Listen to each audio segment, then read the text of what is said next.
Hey, what's going on, everybody? Welcome to After Prison Show, and I am sitting here with Banky Pam, man. TBP, APS, we at it again. So over here at Banky's house right now, his AC is not working. I feel like we're in a prison with no AC. It's supposed to be the hottest day of the damn year today, and it's only 10 o'clock and it's 81 degrees. Hey, man, it's blazing in here, man. I was like, man, I don't know if it's not working or I just don't know how to work it. One of the two is hot. Well, we did some tinkering with it, and hopefully we got this thing. Hopefully it's going to be cooling off in here. Right. Hey, Banky, I appreciate your time. As always, Absolutely. You and me, we've been working together again, doing a lot of different video styles. You in front of the camera, me behind the camera. The first video that we filmed, I was off to the side. People thought that we were in a different room. So we're trying this, and man, we here. We here, man. Let's get it. Let's do it. I told y'all, man, we've been doing a lot of brainstorming. We've been doing a lot of work, and, man, we're trying to bring y'all a lot of different content, man.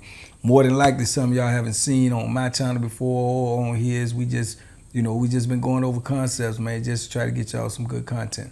Two powerhouses coming together. It's like two galaxies colliding. The shit's about to get massive. All right, look, enough with all of that. Look, we can't make this video super long. We're running against borrowed time. We've got one battery for one camera and then my phone right here filming Banky. And we got to do two videos, so we need to get to this. Let's get it. Banky, I want to jump right into the topic of this video, your situation in life since After Prison Show. First introduced on After Prison Show, videos picked up, started Banky Pound Pure Deliciousness.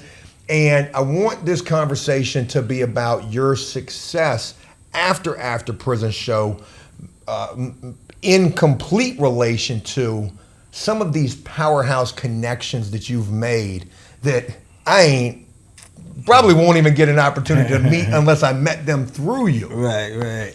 Well, in that aspect, man, I feel like I've been super blessed, man.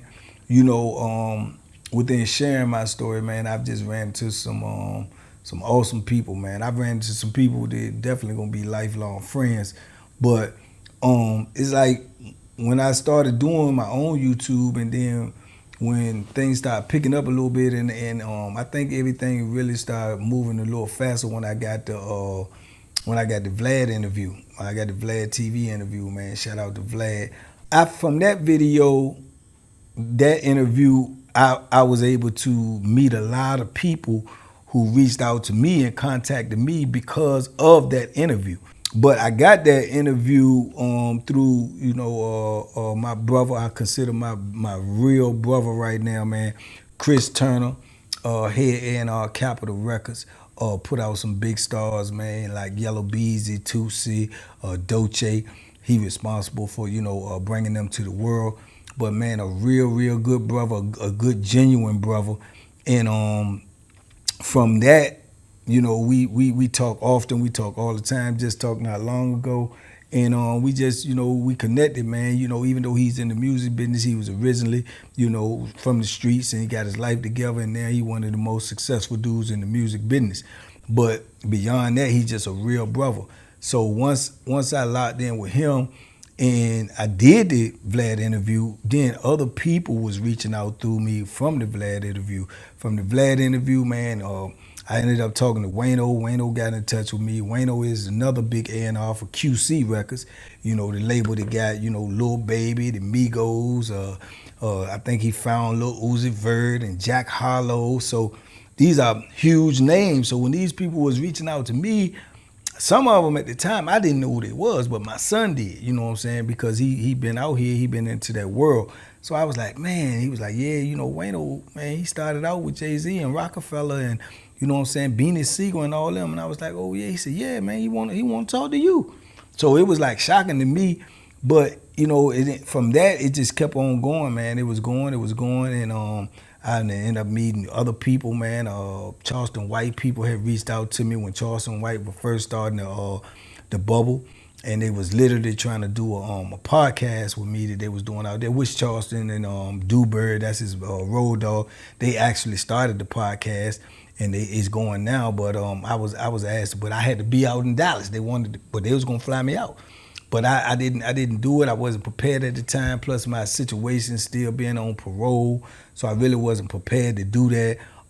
At the time, Charleston was coming out. He was going in, going ham, going crazy. So I ain't even know if that was gonna be a good move or not, because my platform is based off of positivity, which when you dig deeper into Charleston White, you'll see he come from that, that background. You know what I'm saying? That's the background he come from. But this is something else that he done transitioned to, playing the internet and playing the villain on the internet. But, I was able to link with him even later on down the line, even though I didn't, do the podcast thing. And he actually came to Virginia, hung out with him for a couple of days. And I don't know what the world think about Charleston, but I'm saying I was around a person. I usually judge a person from me being around them, how they act when they're around me, not what I see, not what the persona is, not what somebody tell me how they is. And he was a cool dude around me. I mean, genuine, solid, respectful. It was no antics. It was none of that. I mean, we went to breakfast. We went to a club. People were just showing him love everywhere he went. All kids he was, speaking to, shaking their hand, giving some of them some money. He was a yes ma'am, a no ma'am, yes sir, no sir to waitresses and bartenders. He was nothing like what you see online, So I feel like I know the real him, and we exchanged numbers. I got his number, and I'm glad he having success. I definitely don't wish him no harm, because I know what place he really come from. I know he agitated a lot of people or whatnot, man. But like I say, sometimes, man, we living in the day and age, man, when you see things on the internet, or you see things in movies, or you see things in TV, and you assume that that's what it is. But that could be a character. That could be something that they doing for whatever reason. But like I say, just being around him, man, he was a good dude. I've met some NFL players, man. Let me jump in real quick. I don't mean to cut you off, because you have met a lot of powerhouse people. Right. And I don't want to brush by any of these people too quickly without offering my 2 cents when I can. When I saw that you met Charleston White, not just met him, but hung out with him, he came and did a podcast with y'all. Yeah. And I want to give a shout out to your buddy, too. Yeah, Catchmore. Shout out to Troy Catchmore. I don't even know Catchmore, but I've seen him. I've seen what he's doing in the community. Like, I know that he is a big powerhouse. Oh, yeah. That I would love to see get involved again with you, and sure. I'd love to meet him as well. But y'all had Charleston White at a time when he was very controversial on the internet. Even when he was controversial, I was rocking with the dude, man. I liked the things that he was saying, because I knew the place that he was coming from. Right. He really wanted to impact the kids, because he knew the impact that the music and the lifestyle and the persona was having on them. So he says this wild shit out of his mouth that a lot of people don't like. Right. But I seen where he was coming from with the message that he was trying to promote. And nowadays, now that everybody loves him, because back then it was 50-50. Yeah. But nowadays that everybody loves him, he really can say what he wants to say, which is that positive message of, for the kids. And I'm trying to think of how to word this. I just watched a video of him recently where he was talking about black people as a whole are just fucked up. He said the way that we're living right now, like our ancestors would be embarrassed by this. And I know that might come across as a really brazen thing to say, but if you listen to the whole message that he was talking about with that, I mean, he really had a powerful statement behind that. I think you might have been talking about, I think I might have seen that recently too. I think you might have been talking about more or less, I think I heard him saying like, how you gonna call yourself kings and queens when, the actions that you're doing is not, king or queen Lee, you know what I'm saying, versus our ancestors of the way they carried it and whatnot. Like I say, he's a smart guy, man. He educated, he well read, he far from slow. He researched before he opened his mouth. Yeah. I think he could speak on any subject, any topic, because he researched. He's not just gonna come out of his mouth willy-nilly, So like I say, it's a lot more to the dude than people know. And for us to sit down and we had that interview with him, I told him at the beginning of the interview, before we even started, I said, yeah, I want the real Charleston White. We don't want this character. We don't want. He said, okay. He said, already. And he sat down there, man, and he was profound. But a lot of people don't know, or some people may do know.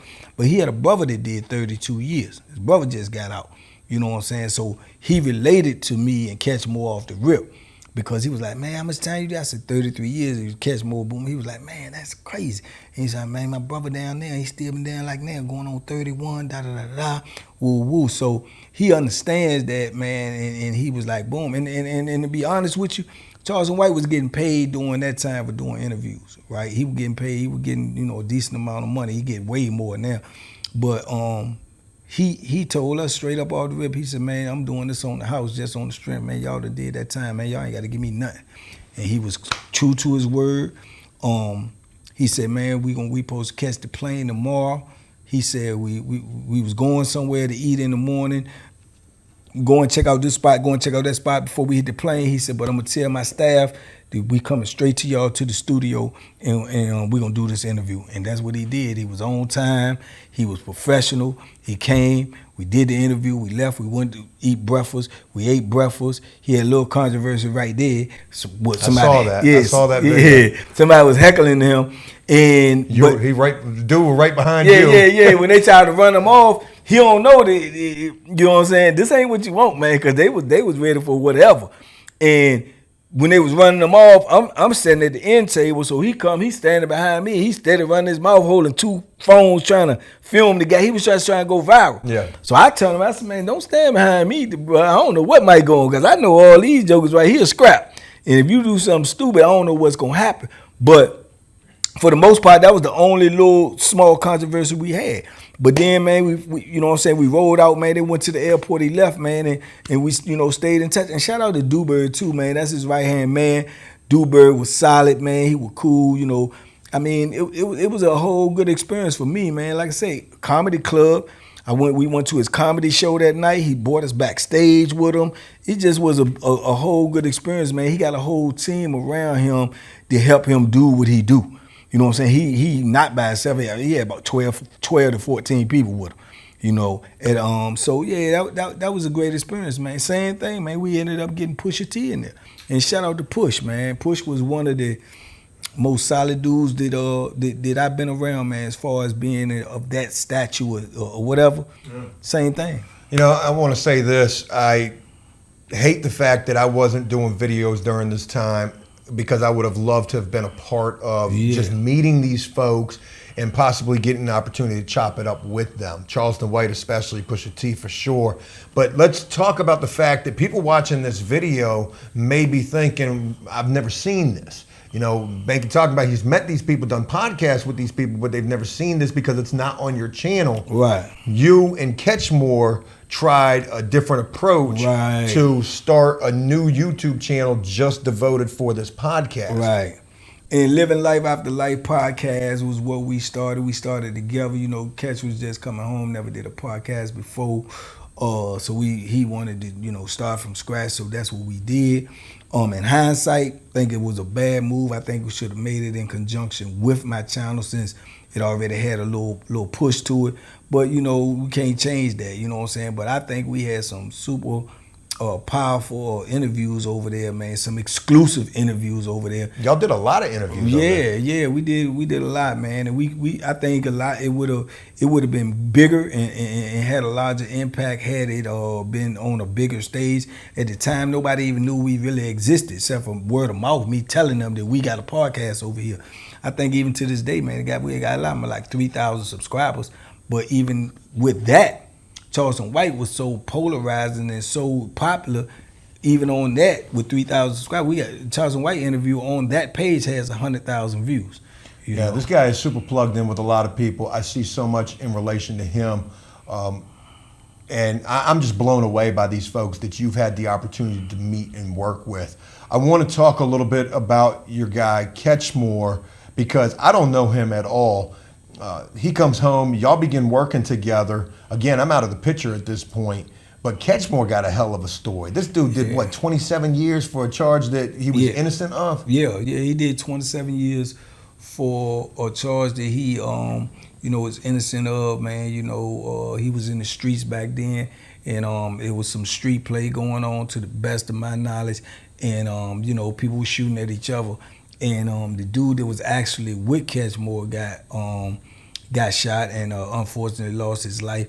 And being that they couldn't find the other people that they were shooting with, they actually gave Catchmore that case, when in actuality the dude was actually with Catchmore, and they were both getting shot at.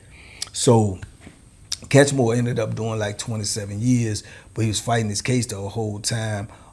His sister Chanel, shout out to her, she held him down the whole time.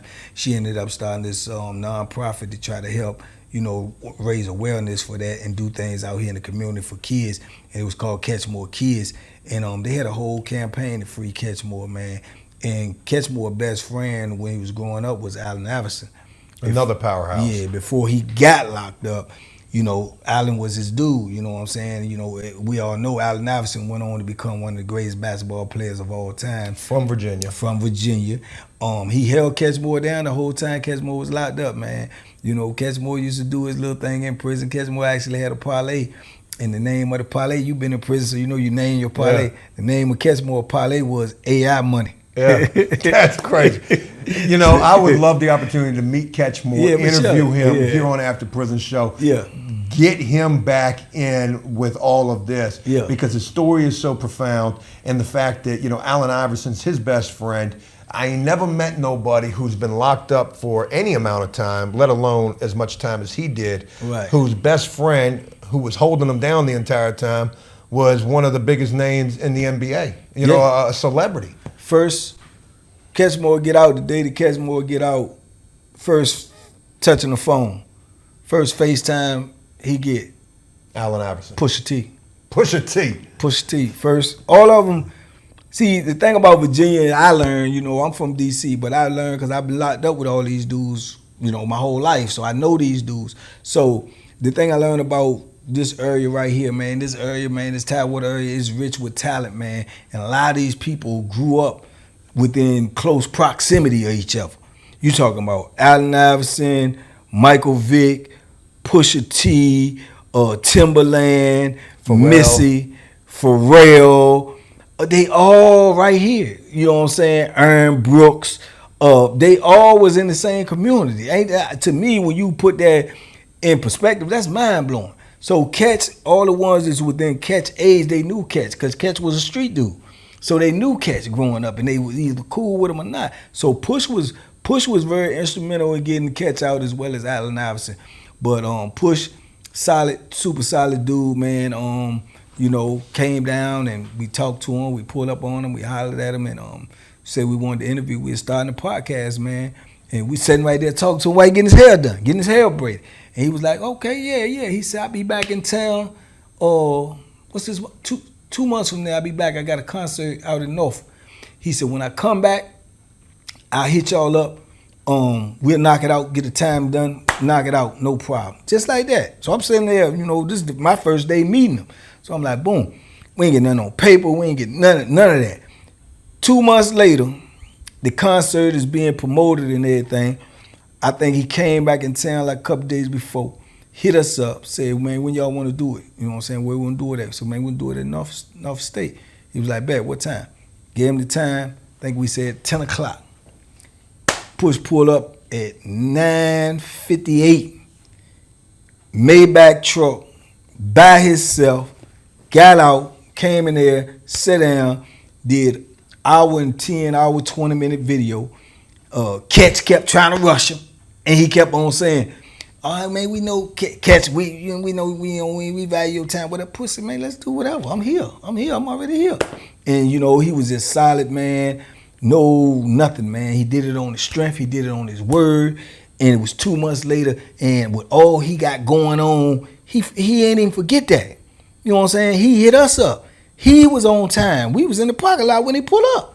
So it's crazy, man. So I told her within the interview, man, I said, man, I met a couple of, because at the time I met a couple of celebrities. I said, bro, I want to tell you to your face, man, you probably one of the most down-to-earth, solid, superstar dudes that I'd have met so far. And he was, because you would think you was just in the room with just a regular dude, but he rich, He famous. He one of the most prolific rappers of all times. And he's sitting there chopping it up about any and anything, whatever y'all want to talk about.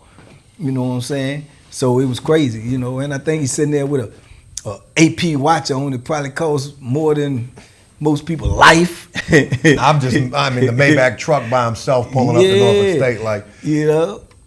Man, like I said, this is a video that I've wanted to do for a while since we've gotten back in contact. But even during the time that I wasn't doing videos, I was still keeping tabs on what you had going on. I didn't see all this podcast stuff because, again, that was on this new channel. But, I mean, I think back to me being successful. Man, I ain't really met nobody. I'm sure I've met some people in the prison world who have some pretty popular stories and a little bit of celebrity status because of those stories. Right. But man, I ain't never met nobody. You know who I met? I met Hulk Hogan one time. Yeah. And I was down in Florida.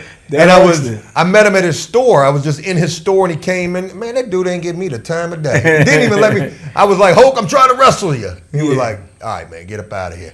Probably had the wrong approach with that, but you know, I'm blown away by the people that you've met. And the fact of the matter is, you know, these people that you've met are getting big money for their time. Right. Charleston White ain't charge y'all. Right. Pusha T ain't charge y'all. You know, talk about some of these other folks that you've met. Yeah. Because the list goes on. Man, shout out to Ant Harris. I was just with him yesterday. Ant Harris, 8-year veteran NFL player, but he's from Richmond. You know, formerly was with Minnesota Vikings, shut down cornerback. Now he went to Philly. I think he's in free agency right now, not knowing exactly who he's gonna sign with. But yeah, I was fortunate enough to meet him, man, through, you know, Rock Johnson, you know, with the Like a Rock project out there in Richmond. They grew up best friends together. You know, he ended up making it to the NBA. Rock went through some changes, stayed home, but you know, that's what real jokers do, man. He kept it solid with him. You know, they still best friends, man. You know, Rock be taking kids out there to the games out in Minnesota. I remember when I first came home, he was taking, you know, busloads of kids out there to Minnesota to Ant games and stuff. And then in Philly, they throw back to school drives and get kids bicycles, back to school supplies, backpacks, all of that stuff. So I was able to be a part of that, man, and I've been a part of that for a couple of years now. And you know, can talk to Ant, and he a real good dude. And when I was there, by proximity to, you had the other dude in there, Cleveland Farrell. At the time, he was the defensive end for the 49ers, which he is now defensive end for the mighty Redskins. You know, so he was there. Yeah, he was. Redskin fans. Yeah. He was there. Oh, he's thinking they something they not. Yo, it definitely is. But he was super solid too, man. And you know, you see them dudes, man, on TV and everything and all that, and I'm looking at him, and I'm like, oh man, he's kind of big, but he ain't that big. Oh, you think you could take him? No, it's like he big, but not that big. And what you see what they be doing, cause you know, like Cleveland Farrell, he defensive end. I mean, he's slamming quarterbacks and dudes on the head, throwing, you know, people away like paper. But when you looking at him across the joint, you're like, man, just tall. Man, I stood beside him, man. I said, oh, okay. When you get closer, it's like 3D. When he get on you, he looked small. He got up on me. He was like, boom, he was standing over top. And somewhere on my joint, he got on my live. I was live on Instagram, and he got on my live and you know, spoke. So, you know, he cool too. All these people, they started following me on Instagram and stuff like that, man, and I was, you know, learning Instagram and all that, so I could talk to these dudes, man. I got a couple of them phone numbers, can call them direct, man. Kevin Sneed, shout out to Kevin Sneed too. Used to be the fastest dude in the NFL for the Giants, fastest dude in the league. Became real good friends with him. He reached out through me through Instagram. Oh, and shout out Charles Woodson, only defensive player to ever win the Heisman Trophy. Reached out to me, told me he liked my my YouTube. He followed my stories, told me keep doing what I'm doing. And man, Charles Woodson was in my DM for so long. I didn't even know it was Charles Woodson because I didn't know he had a whiskey and it was like his Woodson whiskey. And I'm looking at the joint and I'm like, because I see it all the time, but I don't pay attention. I'm like, man, dude look like Charles Woodson. So I said, oh, they done made some whiskey and using Charles Woodson likeness. But it's Charles Woodson himself. Yeah. So I answered him back and I was like, man, that's crazy. And I'm actually talking to Charles Woodson in the DM. You know what I'm saying? So I definitely wanted to ask for an interview, but I know he be doing all types of stuff. But I never did ask him. But yeah, he'll text me every now and then through the DM, man. He'll like my pictures, like my posts and stuff. So this stuff was kind of mind-blowing at first. And in my mind, for real, I was like, man, this can't be these people for real. But it actually is these people. And then the ones that I actually have met face to face, it's just amazing to me, man. But that just shows you how powerful a story can be. You know what I'm saying? Just explaining and trying to let these kids know, man, that listen, bro, one mistake could change your life. You know what I'm saying? And it'll have you so far behind that you'll be lucky if you can endure it and come out of it. You know, and that's my whole message, to let these kids know that, man, this real life right here, bro. Once you leave them up under mom and daddy, man, there's no mistakes allowed. And I think a lot of them can resonate with that, man. Especially like Wayno. Wayno got a 17-year-old son. So that's how my story resonated with him. Wayno used to be a gang member before he got into music. You know, and he had to make a choice, gang or music. He made a choice, you know what I'm saying, and it worked out for him. So it's them type of things, man. So I think it just had an impact like that, man. But, man, Freeway Ricky Ross, the real Rick Ross. Man, that's a whole story in itself that we could go into. But I said we ain't got but like 30 minutes, and I know we're close to that. There's Freeway Ricky Ross that I really want to talk about because this guy, hell of a story, hell of a connection. You did an interview with him as well. You've got boxers that they've been messaging you. You've been showing me videos of these people shouting you out. Yeah. Roy Jones Jr. Shout out to Roy Jones Jr., one of the greatest of all time, top 10 dead or alive. Yeah, showed me a video with Roy Jones Jr. shouting out Banky, man. Yeah, good dude. I want to wrap this up. I'm sorry to make this so short. There was so much more that we could talk about in this. We'll probably do a part 2 when I've got more batteries for these cameras. But Banky, hey, it's a pleasure to be back with you, man. Already, man. Working with you and so much shit on the way. Yeah, man. Yeah, we locked in, man. You know, TBP, man, APS, man. I told y'all, man, you know, it don't stop, man. You got to keep on going, man. I started here, I'm back here, and you know, we gonna pick up from where we left off, man. We shouldn't have left off, but you know, that's in the end. And then we moving forward, man. We gonna try to bring y'all the best content possible, man. Interviews, just some real stuff, man. Because I believe we could do a lot more together than we can apart. You know what I'm saying? So that's what it is, man. So shout out to APS, man. Shout out to Team Banky Pound. Y'all know what it is, man. Let's go. Let's get it. Support these videos. What I tell y'all, supporting is important, man. So let's go. Let's get it. Salute. Be safe. Be smart. Make good decisions, man. I like that outro you got right there. I picked up on the fact that is your outro. Yeah. I've got one as well. Hey, look, that's it. I hope you enjoyed this video, and if you did so, please leave a like and a comment letting us know exactly what you thought about this. And as always, until next time, enjoy life, the free world. Never take a moment for granted, and make the most of every day. Peace!